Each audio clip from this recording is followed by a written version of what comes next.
Direction la Côte d'Ivoire, dialogue politique entre l'opposition et le pouvoir, le parti d'Affinguesson prend position. Alors pour plus de détails, après le générique.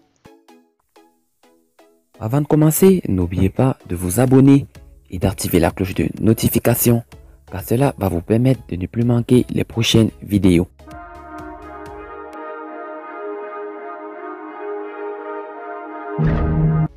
Prévu lundi 21 décembre 2020, le dialogue politique entre l'opposition ivoirienne et le gouvernement enregistrera certainement la participation du Front populaire ivoirien de Pascal Affinguesson.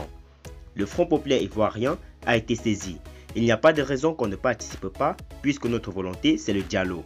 Nous avons toujours souhaité le dialogue, a indiqué Kra Kwaku, vice-président du Front populaire ivoirien en charge des questions électorales.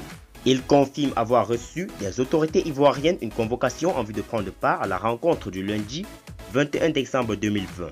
C'est maintenant que nous avons reçu l'invitation, nous allons apprécier et avoir la conduite à tenir. Nous sommes des hommes de dialogue. L'opposition a demandé un dialogue national. Eux, ils viennent offrir le dialogue. Nous n'avons pas à refuser le dialogue puisque nous-mêmes, nous voulons un grand dialogue. Donc que ce soit un grand dialogue ou un petit dialogue, c'est un dialogue. Je ne crois pas que cela puisse être un problème en tant que tel, a rassuré l'ex-député de la circonscription de Kounfao. Le collaborateur de Pascal Affinguesson a par ailleurs soulevé certains points qui, selon lui, pourraient impacter négativement la bonne tenue du dialogue si on ne trouve pas de solution. L'environnement est surchargé, le contexte est surchargé. Laurent Gbagbo même, qui veut venir en Côte d'Ivoire, il est toujours coincé à l'étranger. Affinguesson, qui est le président du Front populaire ivoirien, est embastillé. Guy, qui est le bras séculier de Bédié, est embastillé. Or, ce sont eux qui participent au dialogue. Donc, si nous voulons avoir des résultats probants, c'est vrai on peut aller, mais ça va être une présence figurative.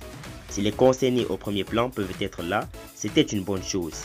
Mais, dans tous les cas, demain nous allons apprécier et on vous fera suivre notre position, même si apparemment, il ne devrait pas avoir de problème, a déclaré Kra Kwaku.